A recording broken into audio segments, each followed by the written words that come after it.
Hello and welcome to the very first episode of Sessions, a podcast by The Herb Life. Whether you're a connoisseur or you work in the cannabis space, or you're just curious about what kind of people are cannabis people, this podcast has got you covered. My name is Tiana and I like to describe myself as the Sessions facilitator. So we thought we might do things a little differently at Sessions. Rather than subjecting you to 40 minutes of me, myself and I, each episode will feature a revolving pair of co-hosts. Some of them might work together while others are mutual admirers, but either way, Sessions is a place where you get to hear what people in cannabis are really talking about. Did I mention that Sessions is an audio project by The Herb Life? Well, there it is again. The Herb Life, celebrating the feminine cannabis experience online and in print. So make sure you check us out at theherblifestyle.com. Every now and then, we also get to facilitate connections as well as conversations. When we approached Ming Berube Sam, who works with Canadian LP Aurora, to host an episode of Sessions, she was quick to request Elisabeth to be co-host. Of course, Maya is the founder of the award-winning brand Om Edibles and the co-founder of the wildly popular Whoopi and Maya feminine line. And the story behind Whoopi and Maya products is pretty interesting. For those of you who don't know, Maya Elisabeth is a cannabis powerhouse in California. She's quite well known in the industry for several reasons, one of which is her female-led initiatives. So it turns out that when Whoopi was looking to enter the cannabis space, she actually approached Maya, and the two had really only known each other for a short time before embarking on their venture together. I mean, what a testament to Maya's abilities in the cannabis space for someone like Whoopi Goldberg to approach her. So Maya's experience, it does encompass everything from growing to formulation and of course her edible product line, which has won countless awards at Cannabis Cups and is really well known in California. Personally, until now I felt the whole concept of cannabis for period pain was a little bit of a lost cause for me. I actually suffer quite badly from menstrual pain, and to date, cannabis has never really effectively treated this. I have to admit that I've only consumed for this reason by vaping or using an oil. And it wasn't until I listened to this session that Maya was discussing using every, and this might sound a little bit weird, opening we have to provide relief. I have not had the pleasure of using any Whoopi and Maya products yet, so certainly I cannot attest to that. But like Ming, I might actually give making my own suppositories a go to see if that makes any difference.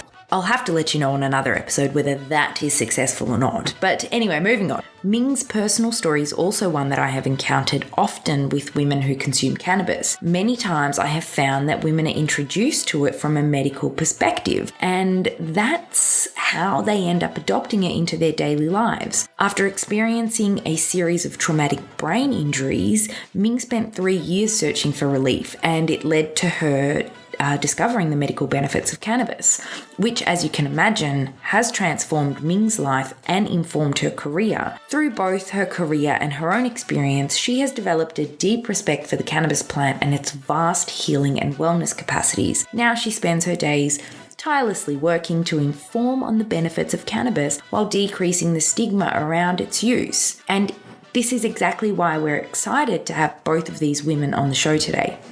Before we go any further, I would like to just take a quick moment to thank our brand collaborators, Hempa and Sonoma Seeds. Are you thinking of growing your own cannabis? Well, grow organically with Sonoma Seeds.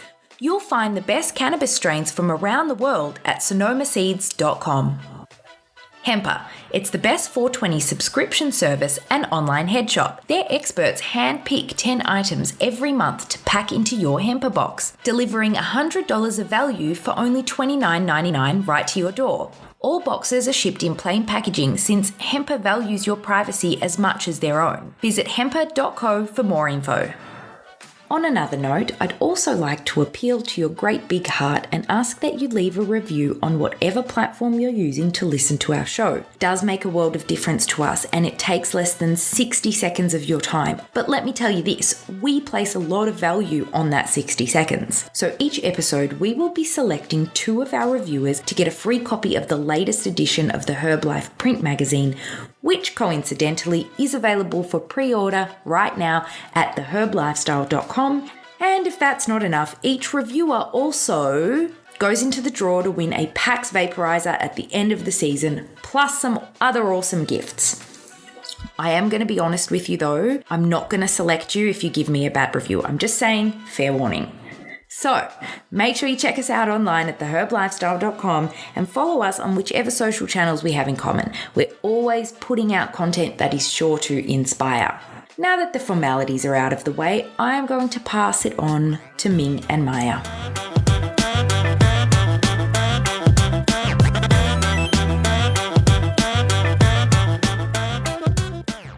So hi Sessions, we're so glad to be here. My name is Ming and I'm here with Maya from Om Edibles, and yeah, we're gonna chat today. So Maya, I guess my first question for you is, what got you into the cannabis industry in the first place? Good question. That's a great place to start. The same reason that I'm still in the cannabis business today. I love weed. From the moment I first got high, I loved the way it made me feel. It was, this plant touches me in a place I need to be touched. And it was the beginning of a long love affair. That's so beautiful. I love that. I feel like cannabis is such a powerful sort of catalyst, and especially a connector, that it's so nice to hear other people's stories about how they came about. Is that sort of where Om started from? Oh, sorry, go ahead. Oh, I was going to say, did you know that they call it the friendship herb in the Bible? Really? I had no idea. I actually, in one of my unfinished degrees, I studied Hinduism, and they made a lot of reference to sort of cannabis being the closest thing that would connect you to Lord Shiva, which I find is super beautiful. But I had no idea it showed up in the Bible. So interesting. Yeah, it's in the Bible a lot of times, actually. Like, it's controversial, but the holy anointing oil, there's a lot of reason to believe that cannabis was probably the active ingredient. Wow. It was called cannabisum, and it was a fragrant healing reed. And a lot of the miracles that they reported because of the holy anointing oil are things that cannabis helps with, like skin conditions and pain and stuff like that. Wow, you're making me want to go read the Bible now. Isn't it interesting? I'm like, never before have I ever wanted to read the Bible so much as now that I know there's weed in there. Right? I'm like, okay, I feel like maybe there's some stuff I'll be able to resonate with. Right? So what pushed you to sort of start Om and I guess Whoopi and Maya as well? Sure. Well, it's always been about the weed. And so I always had a grow, and I was making edibles and topicals on the side. I was a bud tender for a long time. I was a career trimmer. I used to make hash, just working with this plant on all levels. And I thought I would always be a career grower, to tell you the truth. But these edibles and topicals just took over, and now I don't have time to do anything but that. That's amazing. Do you have any tips? I actually just planted my first weed babies last week. I got my first growing license, and I'm so excited. That's amazing. Congratulations. Thank you. I felt like I was giving birth, like not actually, but just like I was planting the little plants, and I was like, oh my gosh, this is going to turn into so much. Well, that's how that's the first step to growing good weed, is caring and loving and paying attention and using your eyes. The truth is, I wasn't the A+++ grower. I mean, every crop was really, really good. Every other one, something would be a little tiny bit off, but I'm also a very big perfectionist. There's like a million ways to screw it up, but it's really humbling to go through all those stages, because you really end up respecting cannabis in a whole new way. The amount of time it takes to hand trim a pound could be a solid 8 hours for many people. And wow. Yeah, so it's just all about, just in my experience, just working with all parts of the plant. So the edibles and the topicals really became my life. First, it was just Om edibles, and then now we may even have more topicals than edibles. I don't know. We make about 20 different SKUs. Yeah, we make a lot. Yeah, we have 5 flavors of Epsom salts. We have 3 flavors of body oils. We have 2 different sizes of our balm. We've got this thing called the icy stick that like ices out wherever you put it. Yeah, and then we've got 6 different tincture formulations, and then cacao, a bunch of different gummy flavors and ratios, olive oil. Ooh, that would be amazing. And that's it. It seems like we have the most topicals, to tell you the truth. Huh, that's so cool. I feel like I'm in Canada, so unfortunately I can't get access to your products here. But whenever I go to California, I always make sure to stock up. And actually, your products are the first ones that I've ever brought illegally, accidentally-ish over the border, because they're so good.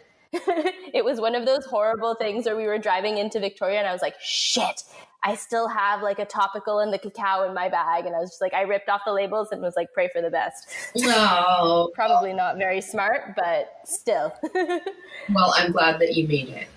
Me too. Yeah, it's unfortunate that a plant that's, grows freely on this earth that we have receptors for literally all over our body, we're not able to consume safely. I know. And that's one of those things that I find has been really powerful to see in Canada. And I don't know if you've witnessed the same thing in California, but the people who are starting to speak openly about cannabis now that it has been legalized, it's incredible to hear just people that you never would have thought. And just all around you coming out. And for some, it's people who are learning about it. For some, it's people who are just expressing that they use it now. It's really beautiful to see. Coming out green. Yeah. Yeah. I'm just waiting for someone to sue their employer who gets fired for using medical cannabis. Oh, I had an incident this year actually where I had to look in. I had a friend who actually looked into the Human Rights Commission of Canada because I was denied access to a climbing gym because I smelled like cannabis. I'd ingested CBD and they basically told me that I couldn't be on the premises. It was pretty intense. That's terrible. Yeah, no, that's it. I think we've got a long ways to go in the industry and even in the global industry as well to see what we can do to bring more awareness and stuff. Absolutely.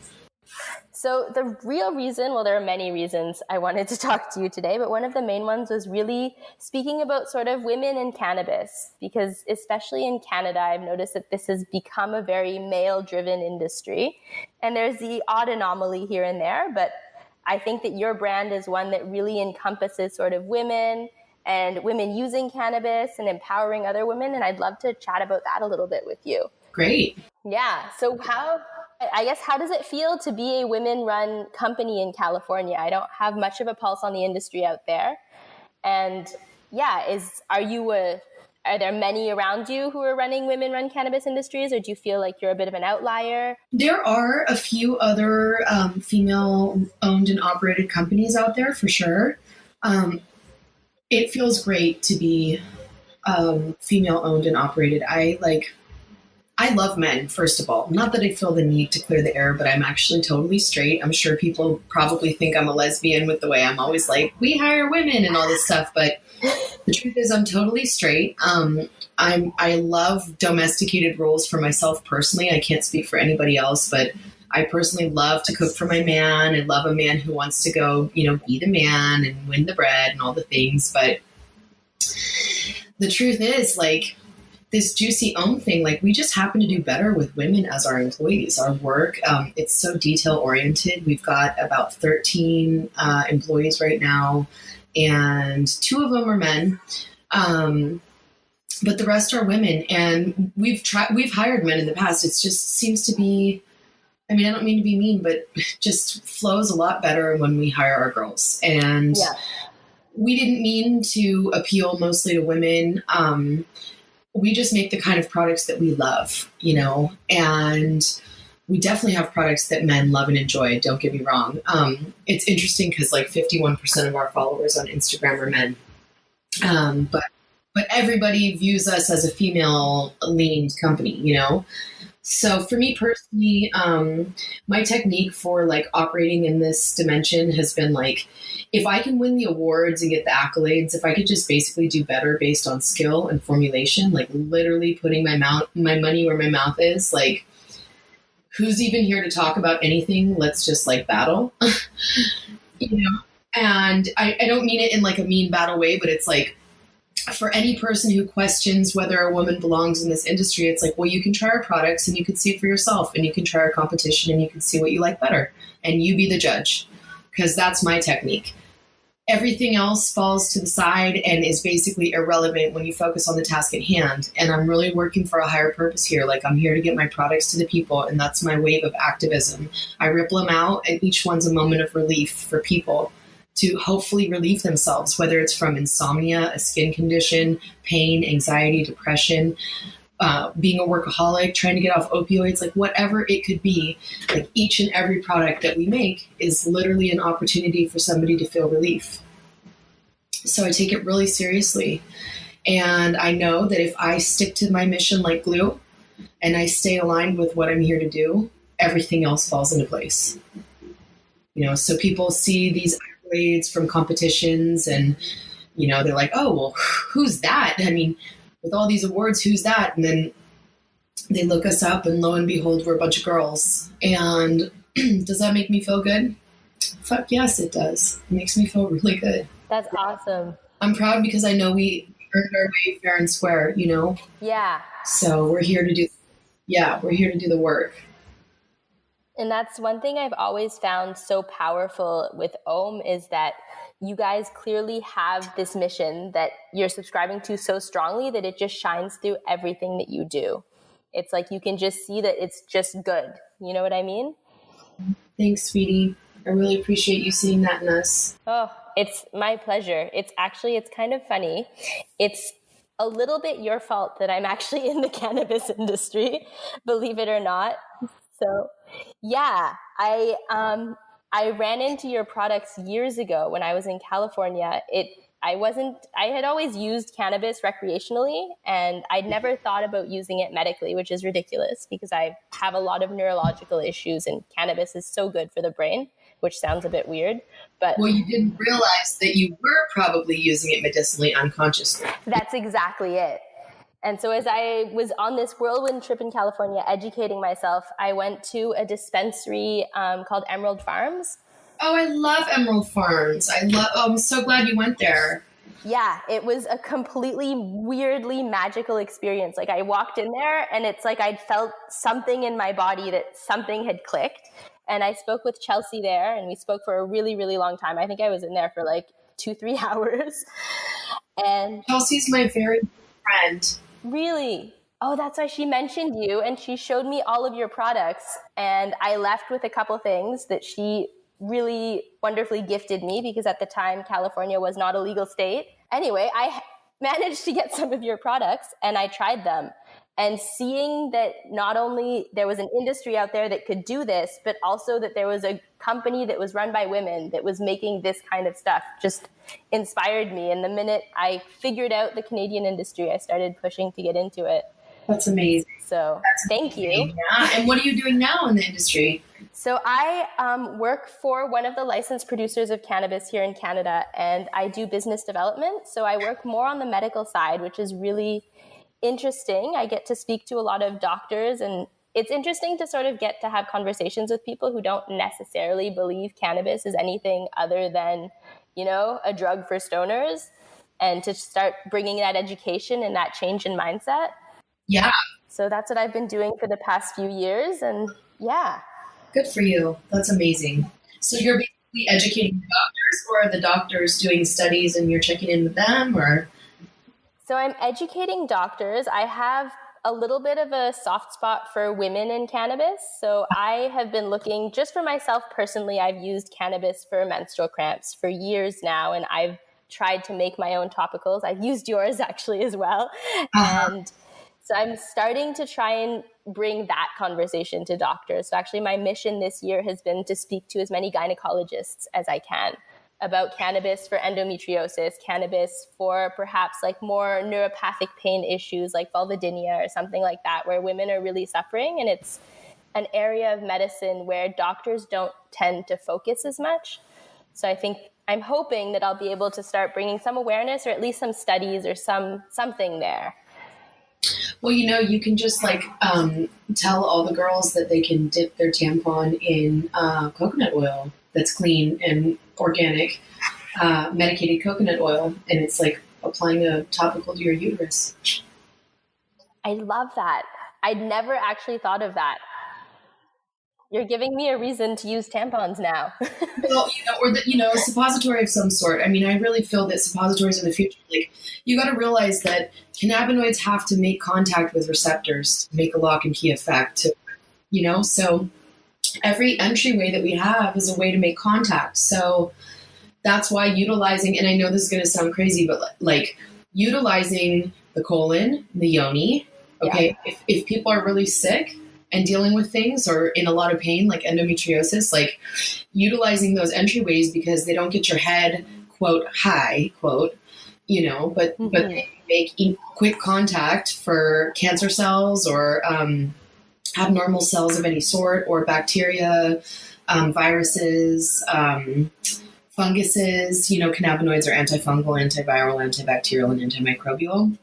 So, it's just like this immunity. And I just, I encourage all women to use cannabis suppositories if they can, like with a full spectrum medicine if they can, like THC and CBD. Yeah, I've actually just started. I got a butter machine recently, and I'm going to start making my own suppositories. I just bought molds on Amazon, and that's my next big project, is getting into that, because I think, well, in Canada especially, we don't have access to all of the medicinal aspects of cannabis that you guys have in California. We're stuck with the oil that has to be an ingestible oil or the bud, pretty much. So when you go through that process to create those, just remember you're making something that's going to go into this vulnerable part of you. And so make sure you clean all of your stuff with white vinegar. Like, you can use rubbing alcohol if you want, but white vinegar won't throw off your pH. It's a lot cheaper, and it kills everything. Oh, that's amazing. I didn't know that. I was planning on using alcohol. You can get a big bottle for so cheap and just submerge the whole mold in like a bowl of it. And then like rinse it off with water, and then carefully like let it dry in the sun, or stick it in the oven on low and like let it dry, because you don't want any water in it, because water brings life. Yeah. Yeah. So what is the moment, I guess, that you're most proud of so far in your cannabis career, in your journey with cannabis? Oh my God. You can do a top 3 too if you want. I mean, I'll tell you what they are. Like, these are the moments that like make it worth it. Hearing that in some way we've facilitated somebody to have relief from cannabis, partnering with Whoopi, getting the permit in California this year, and then just the love that people show us. Basically, it feels really good to be seen. Yeah. I feel so proud to have a company like yours out in the world making sort of strides for women in this industry. Thank you, Angel. That's really sweet. All the support from all the women over all these years, that's what's kept us going. Yeah. I guess, is there anything else that you want to say? Anything else that you want to share? A message that you want to get out there? Yeah, I do have messages for people. Let's see. I just encourage people to connect with this plant, and, not all consumption has to get you high. Some people are candidates for topicals forever, and some people are candidates for CBD forever. So, especially for people that would like to make medicine or products for other people, it's so important to know what you're serving. So it's really good to humble yourself with cannabis and find out what it is like to eat too strong of an edible, or find out what it feels like to attempt to trim a couple buds, or find out what it's like to take a cannabis bath. Just get to know this plant, and you can ask her to show you anything that you want. And when you're lined up and synced up with cannabis and your intention's in the right place, I just feel like doors open. That's beautiful. It is. It's super beautiful. So it's funny that, they call it lock and key. Think about all the doors that cannabis opens by being the connecting plant that it is, So that's my words to the wise. find out what profiles work for you. And like, you know, there's a reason that like each strain smells differently. It's letting you know that they're all different from each other. You know, without the terpenes, all cannabis would be the same. So get to know what you like and what works for your body. I've started, now that I've kind of learned a lot more about the plant itself and all of the I can't say that in English, pharmacology around it, I've started switching to a more intuitive use of cannabis and just literally sitting around trying to smell whichever cannabis seems to resonate with me and taking that. And it's such a powerful way to medicate, I find. That's great. I guess before we sign off, do you have any tips for any women out there who are looking at you and looking at the industry and looking at what they can do? Yeah. Make the kind of products that you would like to consume and get in line with the spirit of this plant. Yeah. And thank you so much for agreeing to sit down with me. This goes into the highlights of my own little cannabis journey so far. So I'm so happy we got to connect. Keep up your amazing work. And when you come to California, make sure you reach out, and I'd love to give you a little gift basket. Oh my gosh. Yes, I definitely will. And I really hope that we'll cross paths in person. Actually, I feel like we will. I hope so. All right, dear. You take care. Well, thank you so much for sticking around. We really hope that you enjoyed the first episode of Sessions. As you can see, we are doing things a little bit differently to ensure that you get fresh ideas every time you tune into the Sessions podcast.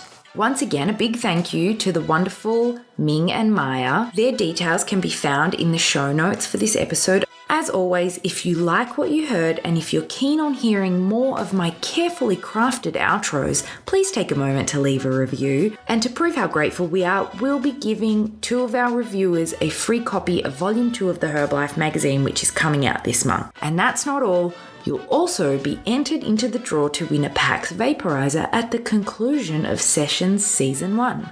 Sessions is committed to broadening the cannabis conversation by highlighting the women working in the industry. Each episode, we have a new set of hosts discussing contemporary cannabis issues, giving you a direct line into the evolving cannabis landscape. Don't miss out on the next Sessions episode and subscribe now. Sessions by Herbalife is a production of Blue Dream Media, produced by Tiana Matliowski and executive producer Jill Pollard.